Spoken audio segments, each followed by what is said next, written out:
Maskvoj vedžiau, gyvenau pas žmoną, gyvenau iš vertimų kaip ir anksčiau, tai yra versdavau romanus, knygas iš įvairių kalbų į lietuvių kalbą.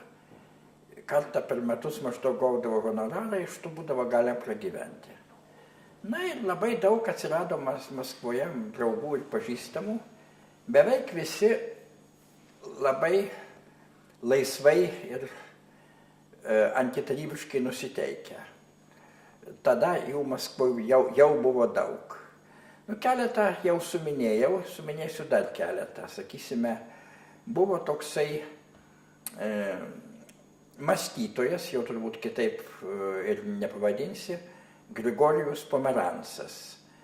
Buvęs politinis kalinys, praleidęs gana daug metų Stalino darbo stovyklose, lageriuose, dėl to, kad per karą jisai kariavo, reiškia, tarybinėje armijoje ir protestavo prieš tarybinių kareivių žiaurumus Vokietijoje.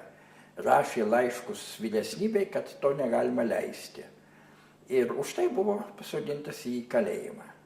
Jisai sakė, kad niekad gyvenime nebūtų išėjęs geresnio universiteto, kadangi kartu su juo kalėjime sėdėjo daugybė profesorių, kurių kiekvienas ten skaitė savo nelaimės draugams ištisus kursus.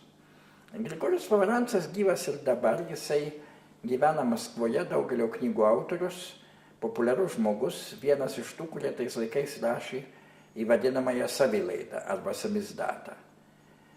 Tokių filosofinė eseistiką, sąmojinga, įdomi, lengvai paskaitoma ir, taip sakant, visais atžvilgiais vertinga.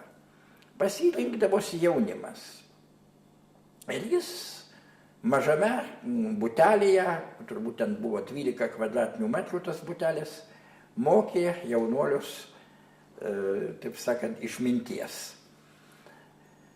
Diskutavome įvairiausius dalykus, diskutavome Hegelį, diskutavome Kantą, diskutavome taip pat ir politiką ir daugelį kitų dalykų.